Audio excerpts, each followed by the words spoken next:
మీ business ఏదైనా మీ ఊర్లో promotion చేయాలంటే అది సుమన్ టీవీతోనే సాధ్యం. ఇప్పుడే సంప్రదించండి. ఈ సృష్టిలో ఈ లోకంలో అన్నిటికంటే ముఖ్యమైనది ప్రాణం. మనం చావుని మనమే కోరి తీసుకొని వచ్చి మనం నమ్ముకున్న కుటుంబాన్ని, మన భార్య పిల్లల్ని, మన అక్కాచెల అన్నదమ్ములను కూడా రోడ్డు పాలు చేసిన వాళ్ళు అవుతాం.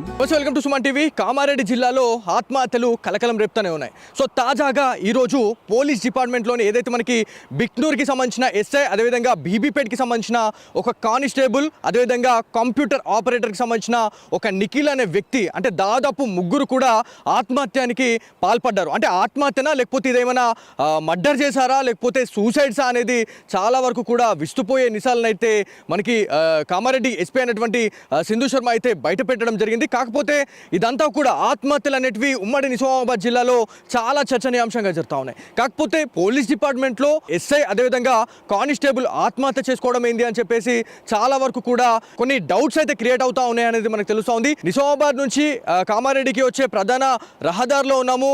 అడ్లూర్ ఎల్లారెడ్డికి సంబంధించిన పెద్ద చెరువు దగ్గర మనం ఉన్నాం. సో ఈ చెరువు గురించి మాట్లాడుకుంటే అడ్లూర్ ఎల్లారెడ్డికి సంబంధించిన 200 ఎకరాల పెద్ద చెరువుగా మనకు చెప్తా ఉన్నారు. ఏదైతే మనకి బిక్నూర్లో విధులు నిర్వర్తిస్తున్నటువంటి ఎస్ఐ ఎవరైతే సాయి కుమార్ గురించి మాట్లాడుకోవాలా, దాదాపు ఉమ్మడి నిజామాబాద్ జిల్లాలో తను బీబీపేట్లో కూడా తను ఎస్ఐగా విధులు నిర్వర్తించిండు అనేది మనకు తెలుస్తూ ఉంది.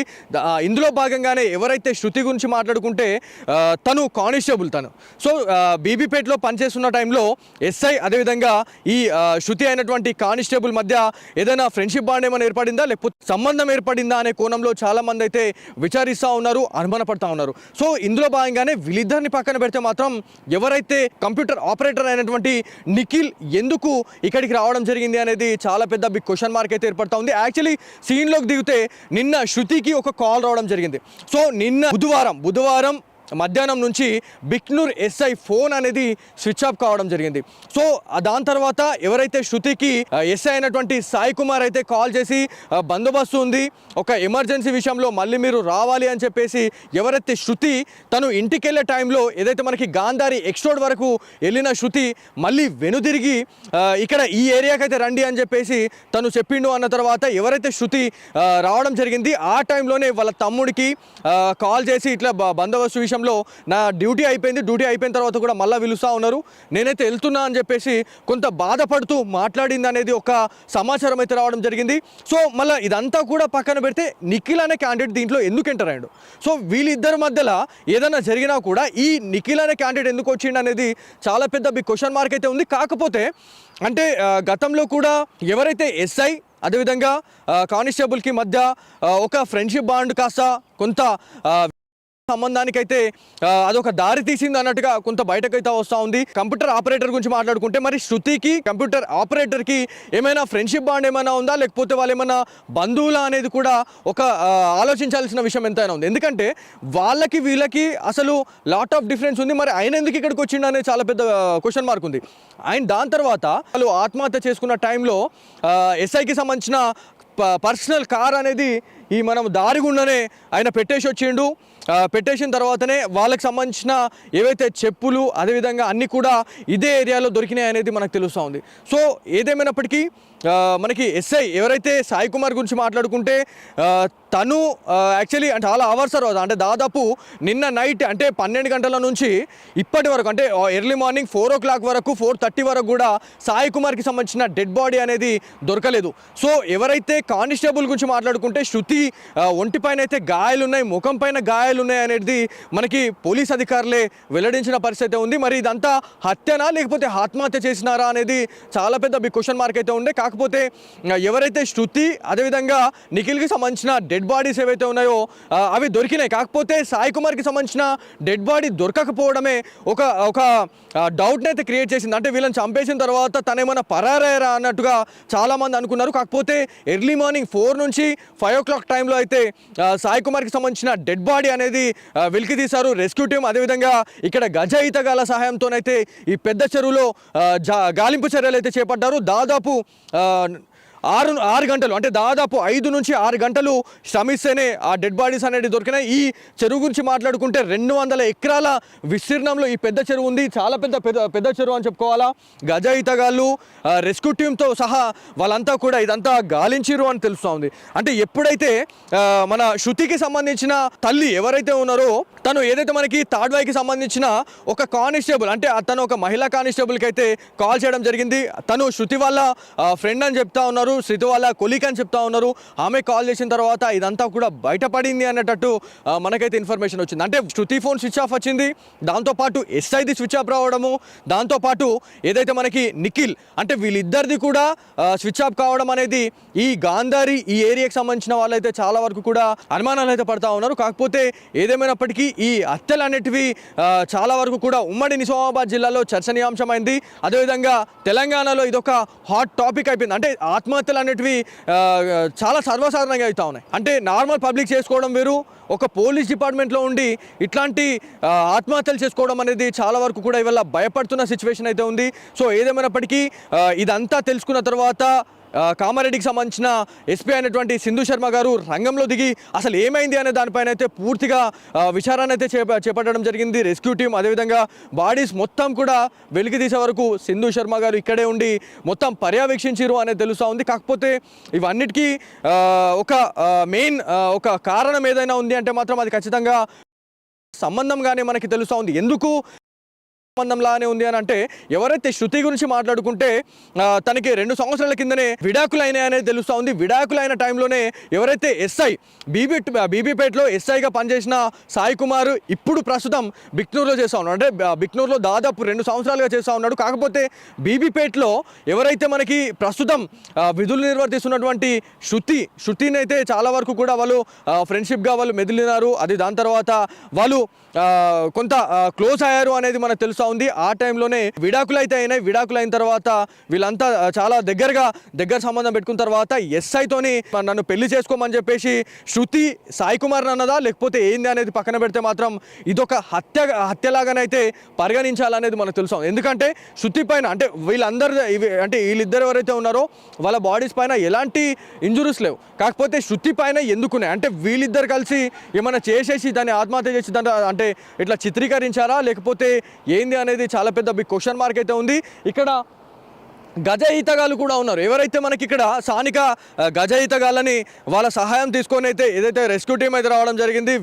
వాళ్ళు కలిసి జల్లడ పట్టిన తర్వాత దాదాపు 5 గంటల తర్వాత బాడీస్ని అయితే వెలికి తీశారనేది తెలుస్తూ ఉంది.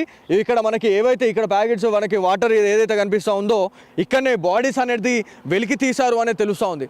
సో దాదాపు అంటే 5 to 6 అవర్స్ వాళ్ళు శ్రమిస్తే కానీ ఆ డెడ్ బాడీస్ అయితే బయటపడలేవు అనేది తెలుస్తూ ఉంది. ఎందుకంటే చాలా పెద్ద చెరువు అండి ఇది. సో ఈ చెరువులో ఇట్లాంటి ఇన్సిడెంట్ జరగడం అనేది చాలా మంది భయపడుతున్న సిచ్యువేషన్ ఉంది. అది ఒక పోలీస్ డిపార్ట్మెంట్లో ఇట్లాంటి ఇన్సిడెంట్ జరగడం అనేది చాలా బాధాకరం అని చెప్తా ఉన్నారు. అసలు పోలీస్ డిపార్ట్మెంట్లో అంటే పోలీస్ అనేది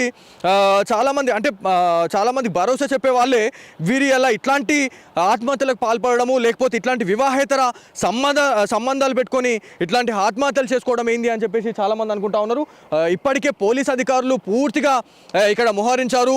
ఇక్కడ పికెటింగ్ కూడా పెట్టడం జరిగింది. మొత్తం బ్యారికేడ్స్ పెట్టేసి మొత్తం ఎవరైతే జనాలను అయితే అదుపు చేసే పనిలో అయితే పడ్డారో అనేది తెలుస్తూ ఉంది. సో ఇక్కడ ఎవరైతే చాలామంది పోలీస్ అధికారులు కూడా రావడం జరుగుతూ ఉంది స్పాట్కి. ఇక్కడ ఏంటి ఎట్లా ఉంది ఇంకేమైనా దొరికే అవకాశం ఉందా అనే దానిపైన కూడా పూర్తి స్థాయిలో వాళ్ళు విచారణ అయితే చేస్తూ ఉన్నారు. ఇన్వెస్టిగేషన్లో భాగంగా మరి ఇంకా ఎట్లాంటి నిజాలు బయటపడతాయి అనే దానిపైన అయితే చాలామంది ఉత్కంఠగా ఎదురు చూస్తున్నారు అనేది తెలుస్తూ ఉంది. కాకపోతే ఒక్కసారి మనము ఇక్కడ పక్కన చూసుకుంటే ఇది నేషనల్ హైవే అండి.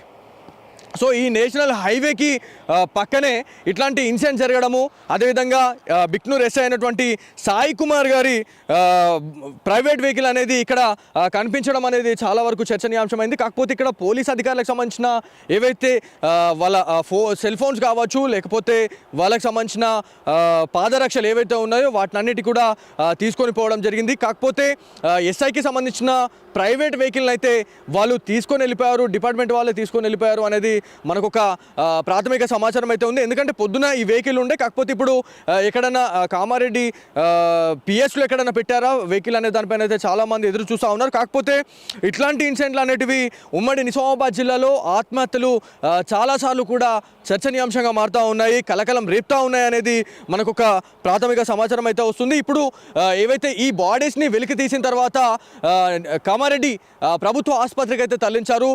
పోస్ట్ మార్టం నివేదిక ఆధారంగా మరి ఇంకా ఎలాంటి నిజాలు బయటపెట్టబోతా ఉన్నారు పోలీస్ అధికారులు అనేది అయితే చాలామంది ఉత్కంఠగా వేచి చూస్తూ ఉన్నారు. కాకపోతే ఈ టాపిక్ మాత్రం 2 తెలుగు రాష్ట్రాల్లో చాలా చర్చనీయాంశమైంది.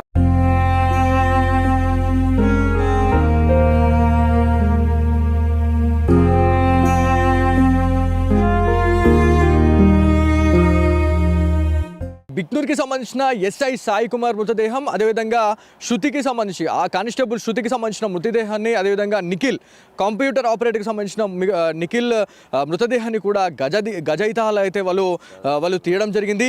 సో మీరు చెప్పండి, ఎంత టైం పట్టింది ఈ డెడ్ బాడీస్ని తీయడానికి? మీకు ఎంత టైం పట్టిందండి? హాఫ్ అన్ అవర్ పట్టింది sir. Okay, half an hour పట్టింది. నా సరసన్ నగర్ లింగం, నా పేరు తోకలింగం. నేను ప్రతి డెడ్ బాడీ నేనే తీస్తాను. ప్రతి మనం ఇప్పుడు 1100 డెడ్ బాడీ దాదాపు 12 గంటల నుంచి ఈ గాలింపు చర్యలు చేస్తూ ఉన్నారు. 2 బాడీస్ అయితే నీళ్ళల్లో తేలినాయి అని చెప్పి చెప్తా ఉన్నారు. సాయి కుమార్కి సంబంధించిన డెడ్ బాడీ మీరే తీసారు. సో ఎంత టైం పట్టింది? మీరు దిగిన తర్వాత ఎంత టైం మీరు గాలించారు లోపల చెరువులో? హాఫ్ అన్ అవర్ సార్, అర్ధ గంట పట్టింది సార్. డెడ్ బాడీ తీసి మనము పోలీస్ ప్రొడక్షన్ కూడా డెడ్ బాడీ తీసి. మీకు ఏమనిపించింది అదంతా డెడ్ బాడీ తీసిన తర్వాత? వాళ్ళు ఎప్పుడు చెరువులో దుంకిర్రు అంటే కట్టేసరుచుకోపోయారు వాళ్ళు మొత్తం. సో ఎంత టైం పట్టింది అంటే ఎప్పుడు వాళ్ళు దూకుండొచ్చు అనేది మీకు ఏమన్నా అంచనా ఉందా? సార్ నాకు రాత్రి 11 గంటలకు నాకు ఫోన్ చేస్తారు. అయితే మనకు రాత్రి 11 గంటల కంటే అవైలబుల్ కాదు కాబట్టి నేను ఇప్పుడు పొద్దున్న నాకు మార్నింగ్ నాకు మళ్ళీ కాల్ చేసారు fishery department and police department. నేను దిగిన తర్వాత ఒక హాఫ్ అన్ అవర్ పట్టింది సార్. దానికి గజయితాల సాయము, అదేవిధంగా మనకి రెస్క్యూ టీమ్ వచ్చిన తర్వాతనే ఈ మృతదేహాలు అయితే తీసినారు అనేది తెలుస్తుంది. కాకపోతే ఇక్కడ ఈ ఇన్సిడెంట్ జరిగిన తర్వాత చుట్టుపక్కల ఉన్నటువంటి గ్రామస్తులు కూడా చాలా పెద్ద మొత్తంలో వచ్చి చూసే పరిస్థితి అయితే ఉంది. చాలామంది ఇక్కడికి వచ్చారు. మీకు ఏమని తెలిసిందండి ఈ ఆత్మహత్యలు జరిగినాయని చెప్పేసి మీకు ఏమని తెలిసిందండి? మాకు ఏమని తెలిసింది, ఇక్కడ చిల్లర ఎస్ఐ కానిస్టేబుల్ పడ్డారంటే ఇన్ఫర్మేషన్ మాకు తెలిస్తే చూస్తానికి వచ్చినాం. ఓకే, అంతే సార్. అంటే ఈ ఎస్ఐని ఎప్పుడన్నా చూడడం జరిగిందా? సాయి కుమార్ అనే ఎస్ఐని మీరు ఎప్పుడన్నా చూడలేం సార్ ఇక్కడ. ఓకే, మీరు ఎక్కడి నుంచి వచ్చారండి? మీరు ఇప్పుడు వివిధ గ్రామాల నుంచి వచ్చిన వాళ్ళు ఉన్నారు. ఈ ఆత్మహత్యలు చూసిన తర్వాత మీకు ఏమనిపిస్తాం? చాలా మంది భయపడతా ఉన్నారు. సో వాళ్ళ గురించి మీరు ఏం చెప్పాలనుకుంటున్నారు? మాకు ఇక్కడ చనిపోయారని తెలియగానే ఇది ఫస్ట్ సారి ఇట్లా కానిస్టేబుల్ ఇక్కడ చనిపోయారంటే మేము ఇది మొదటిసారి. కాకపోతే ఎట్లా ఎందుకు చనిపోయినారు అనేది మేము చూద్దామని ఇక్కడికి రావడం జరిగింది. అంటే నార్మల్గా ఆత్మహత్యలు చేసుకునే వాళ్ళని మనం చాలా మంది చూసినాం. కాకపోతే డిపార్ట్మెంట్లో ఒక ఉన్నత స్థానంలో ఉన్నటువంటి ఒక ఎస్ఐ కానిస్టేబుల్, ఒక కంప్యూటర్ ఆపరేటర్, అంటే ముగ్గురు కలిసి వాళ్ళు ఇక్కడ ఆత్మహత్య చేసుకున్నారు అంటే అది ఎంత పెద్ద రీజన్ అయి ఉండొచ్చు? అది అంటే దాని గురించి మీరు ఏం చెప్తారు?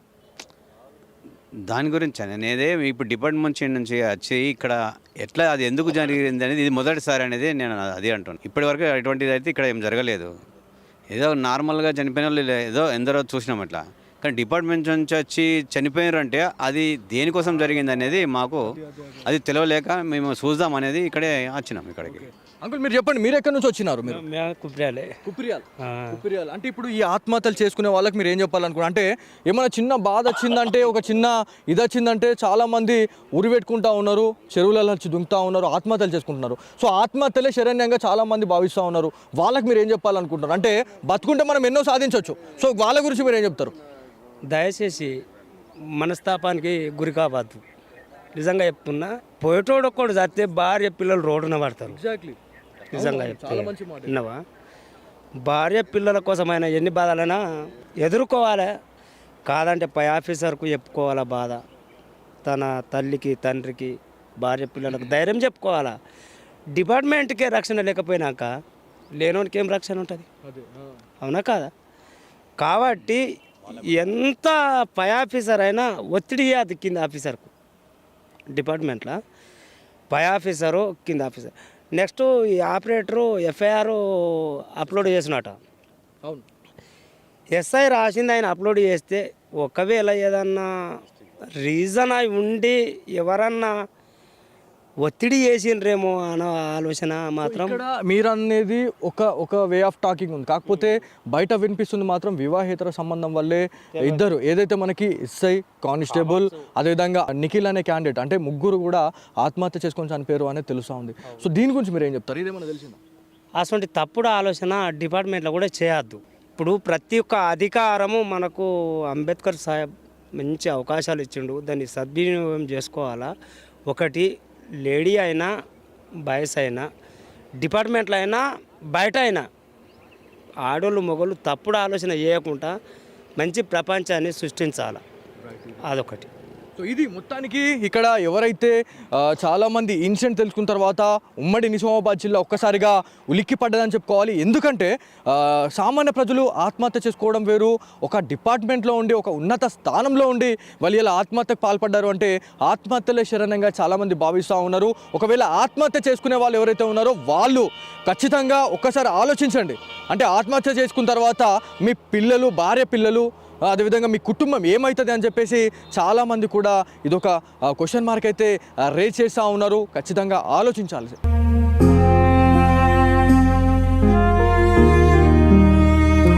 సో ఇది ఇక్కడ ఉన్న తాజా పరిస్థితి. కెమెరా పర్సన్ కార్తిక్తో బాలు, సుమన్ టీవీ, అడ్లూర్, ఎల్లారెడ్డి, పెద్ద చెరువు నుంచి.